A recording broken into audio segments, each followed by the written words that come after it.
Учащийся опорной школы номер 12 города Абай. Принимаем челлендж от школы-гимназии номер 10 города Абай. Вас приветствует команда ЮИК опорной школы номер 12 города Абай.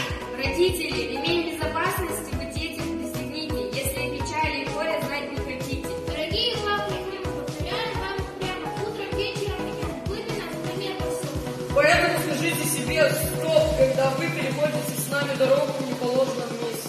Стоп, когда рассказываете нам о том, как вы лихачили в детстве на велосипеде. Стоп, когда не пренебрегаете правилами дорожного движения. Стоп, стоп, стоп! А сейчас мы к водителям нашего города обращаемся с просьбой такой. Правила дорожные соблюдайте тщательно, сохраняйте в городе нашем покой. Не гоняйте, как гонщики в формулу, не лихачите во всем. Не садитесь за руль